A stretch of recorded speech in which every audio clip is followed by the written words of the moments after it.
How's it going, everyone? This is Seb from the King and Knights TCG here, and I just wanted to make a quick deck profile talking about a deck that I think is very strong now that we're coming into the LM set with getting access to scrambles and a lot of the cards that we've kind of been missing. And this deck that I'm talking about today is Gabumon Bond. This is the ancient version of it. For people who don't know, quick story. This is the deck that from the 2 weeks we had of BT17 before Hammerspark, Louis, Ukomon, and all those cards got limited. The best way to play Ancient Gabumon was Bond, using things like the SR Gabumon from BT15, the BT6 Matt Ishida, the blue one, the Bond one, and using those cards to sort of just turbo into an Ancient Gabumon every other turn, just to like very quickly burn through your opponent's security.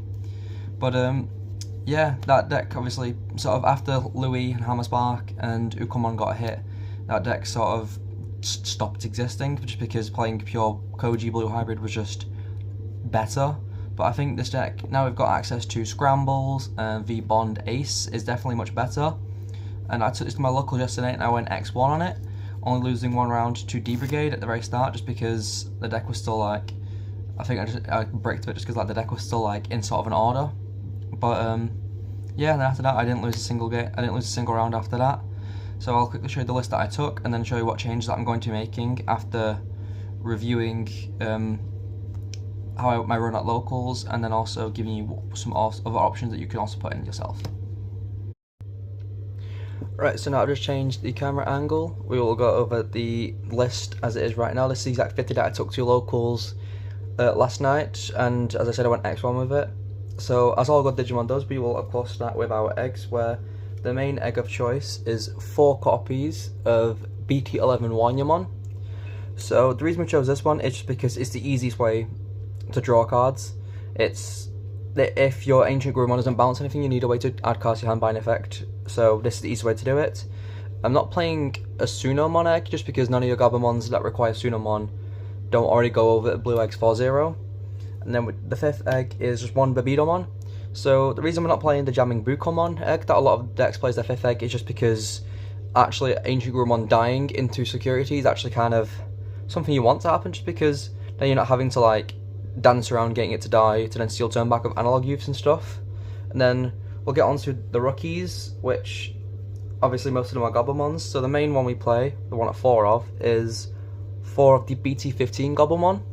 So this one says, start your main phase, it gains blocker, one of your Digimon gains blocker until the end of your opponent's turn, and then if you have a mat, you draw a card.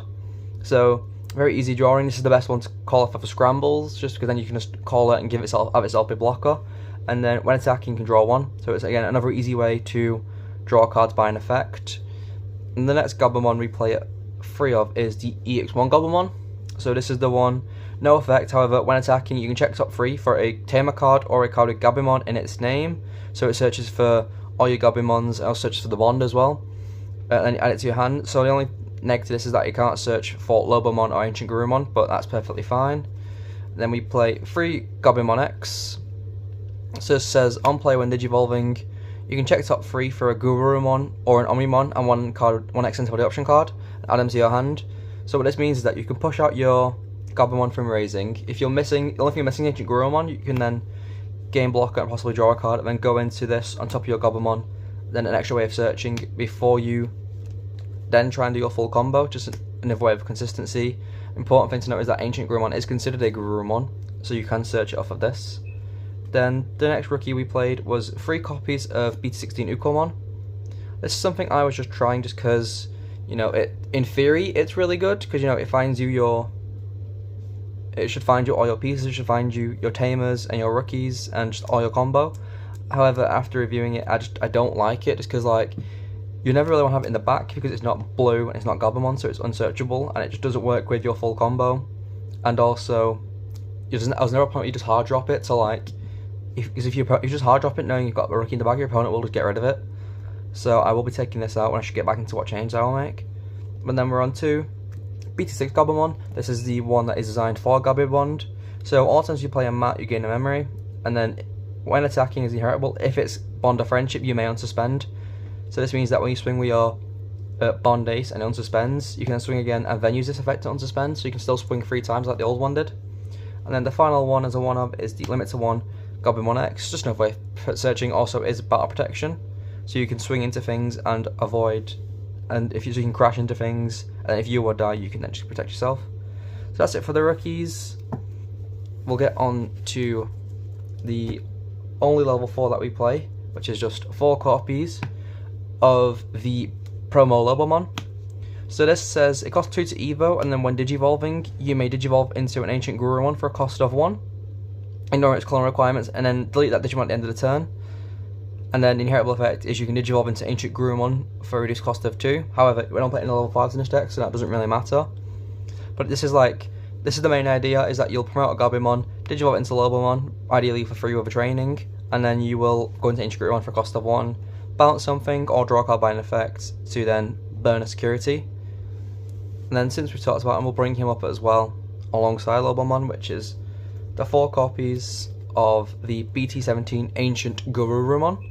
So on play when digivolving, you may return one of your opponent's Digimon lowest level to the hand, and then your turn, when you add a card to your hand by an effect, or your opponent adds a card to their hand by an effect, your opponent adds that card of security to their hand. So it means that ideally, if you bounce something from this when digivolving, you'll be burning 1. However, you can, that's what all your drawing 1 from your eggs and your searching for your Gabumons is for, so that if you don't bounce something, you can still burn 1. And then on deletion, you return a Tamer card and a hybrid from trash to hand, so you'll recur the Gabumon. So like once you found one of this, you'll just keep looping it. And you can play a Tamer card out, paying the cost. Notably, it doesn't specify it needs to have an inherited effect, so it can play your Matt, your Analog Youths, or your Louis. So this card is very powerful, and being a Gabumon is very important, because it means it's searchable from all of your pieces. So that's like the Ancient engine. And then as a secondary level 6, I just play 1 copy of the BT15 Metal Gabumon. So this is the Warp Metal Gabumon. So it says that if it costs 4 of any Gabumon, that's a level 5. However, if you have a mat on the board and your opponent's got 10k or higher Digimon, this can warp from a Gabumon for a cost of 4. And it has Evade, and when digivolving, 3 of your opponent's Digimon and or Tamers can't suspend. So it can get around hybrid decks very easily. It can just freeze any blockers your opponent has to make sure your Bond can still swing. And then all turns, when it becomes suspended, you can unsuspend it again. So it's very good. It's a way of multi-attacking, which is really nice. And then onto level 7s. I was playing 3, however I do think I'll be cutting down on them. I was playing 1 original Bond and 2 Bond Ace. So the original Bond has no digivolving effect, however when attacking you can unsuspend it if you have a Tamer. And then when attacking as well, you return one of your opponent's level 5 or lower Digimon to the bottom of the deck and then trash all the sources, which is very nice. So it's a very clear board removal, and it can remove Ace targets from the board. And then the Bond Ace can go over a Gabumon in black text for a cost of 3 if you have 2 less security, so it means that you can ace this over a Gabumon.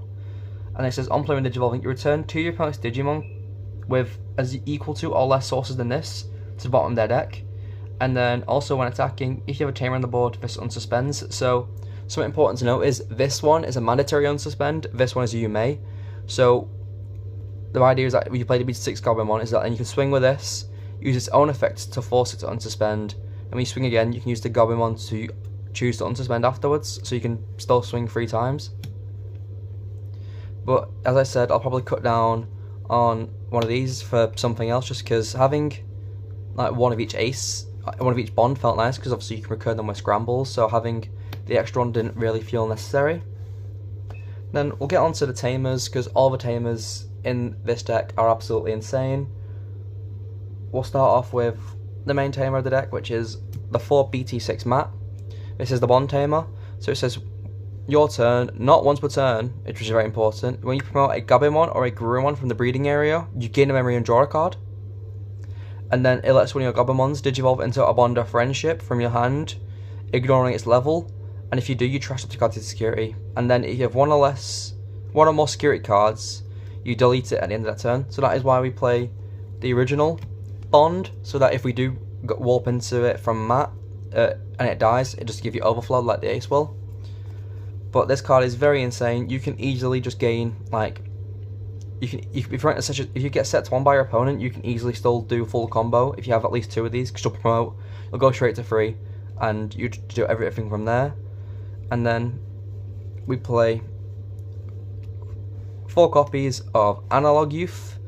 This card is insane in this deck. You all know what this card does by now. You check top 3 for a Digimon on play, and then you add 1 to hand and trash the rest. So it means that if you trash mats or analog use off of this, your ancient Gabumon will guarantee have a tamer in trash to then play. And then when your level 5 or high Digimon is deleted, you may suspend this to hatch an egg and gain a memory and hatch an egg. So it means that when you set yourself to like your opponent to 1 and it dies, when your ancient dies at the end of turn, you can keep turn with this and put a Rookie in raising and do it all again next turn. It is very insane. And then we just play the one of Louis, because Louis in this deck is absolutely insane. On play, you push out a Rookie you push out a level 3 or higher from the raising area, and then you can suspend this when you promote to gain a memory. So it means that this plus at least 2 mats means your Louis has cost nothing. You've not spent any memory on that Louis, and it is absolutely cracked. So that was it for the tamers. We'll get on to the option cards. So we play Ball Training, 3 Scramble, 2 Memory Boost, 2 Lament of Friendship, 1 Foxfire, and 1 Hammer Spark. So I'll quickly tell you what all these option cards do. You should know what most of them do by now. The training's very simple. You check top 2 for a card of that colour, and then delay, you can trash it to Digivolve into a Digimon card from your hand that is that colour for a reduced cost of 2. Scrambles are the new one. This is what you get in the LM set. I'll quickly go over what they do. Every colour has one, so the main effect is you can Digivolve one of your Digimon into a blue Digimon from the card from your hand for its cost reduced by 3, and then you set it to the battle area. And then start of your turn, if your opponent has a Digimon, you can trash this to return a blue Digimon from the trash top of your deck. You do that first, and then you can play a blue Digimon with 2000 DP or less from your trash up paying the cost if you have no Digimon on the board. So it means that when you clear your own board, you can then revive a Gabumon from your trash. Mem boost, it's very simple. Check top 4 for a blue Digimon, add it to your hand, and then you can trash at any point to gain 2 memory. Lament of Friendship is a absolutely stupid card. I think most of you know what this card does. While you have mat on the board, you can ignore colour requirements, and you can return a Digimon card from your trash to your hand, and then one of your Digimon with Gabumon on its name gains on deletion, you play it without paying the cost. So it means that you can give your ancient Gabumon on deletion play itself, so when it dies at the end of turn, you'll recur your pieces and play it back out, and then bounce something else and burn another security. So at best, you'll be removing 3 security from your opponent during 1 turn. Foxfire is another very crazy card, which for a common, this card is insane. You bounce when your opponent's level 4 lower Digimon, but if you have a Gabumon or a Gabumon in its name, you bounce their lowest level instead. So it means that if they have just 1 guy on the board, you bounce it. This card came up very clutch yesterday, because it meant I could bounce a Hexablow, because it had nothing else on the board. And the Hammer Spark, just gain a memory, is very important. So that's it for the list. I'll quickly go over, first I'll tell you about what of options you can play, and then I'll tell you what I will be changing after locals yesterday and give you my thoughts on what I think could be doing with improvement. So if you want more Gabumons, you can also play just the on-play draw one. If you revive this from Scrambles, you're definitely going to get value out of it by drawing cards. You could also, just maximise on the EX1 one, or play more of the BT6 one. They're all very good options. And then if you want to play like more just actual hybrids, Kendo Gurumon, the one that gets jamming, is a very good option. You can also play Lanamon. So there's something important to note, however, if you do play Kendo Gurumon, he's not treated as a Garurumon. So that is very important. But however, because he's called Kendo Gurumon, you can use it on a promo Lobomon to just Digicross into an ancient Gurumon, which is very good. And then another Digimon you can play is, I tried Gurumon Sagittarius mode, but it never really came up, so I didn't really want it. Then if you want to play more like, obviously if you've seen BUT15, there was like a much more Soul Strip version of Gabumon Bond, which did quite well, and you could do that and play like Zudamon Ace and like the Gesomons and Lanamons. And I think something you should try taking in is the Huankunmon, because something I found this deck is that if your opponent just creates a protected blocker, i.e. Magna X, you kind of can't do anything. So having a way to become unredirectable with the Huankunmon would be really good. And so you could also try a Hexablow, just because it sort of feeds more into the Bond Ace, which is really good. And then we'll talk about some tamers really quick that you could play. If you want memory setter, I think Davis is the way to go. Find your pieces and his memory setter. If you go into the more the Soul Strip version of it, we're playing like Hexablows and like Gesomon Azudamon Ace. Susora Joe is pretty much a no-brainer. Your opponent has a Digimon with no Digivolution sources, you gain 2 memory, so which is very nice. Now when your blue Digimon attacks, by suspending this timer, you trash 2 sources from your opponent's Digimon, which is very good. Then we'll talk about the option cards quickly. You can play 2 Sorai to strip 4 sources from one of your opponent's Digimon, and then all that Digimon with no sources can't attack. Very good. You could optimize and play just the full 4 memory boost, which I will be doing, just for optimal, to maximize your consistency as much as possible. And something else you can consider is playing 2 high-speed plug-in D. It gives you jamming, and it also means you can't be blocked by your opponent's Digimon, so it means that you can give this to your Gabumon or your Bond and just start swinging, and your opponent's Magnet X can't really do anything. So I'll just quickly tell you what changes I'm personally going to make. So the first thing I will do is I am taking out, as I mentioned before, I'm not a fan of this Ukomon. It's just not doing anything really, in my opinion. So I'm going to be taking these out for 2 more blue memory boost, and I believe that probably slotting in something like Azudamon Ace would be quite good. So definitely 2 blue memory boost, and then I'm not sure what other thing you can probably slide in. Maybe I might try like 1 high-speed plug-in as well, just as a way of becoming unblockable.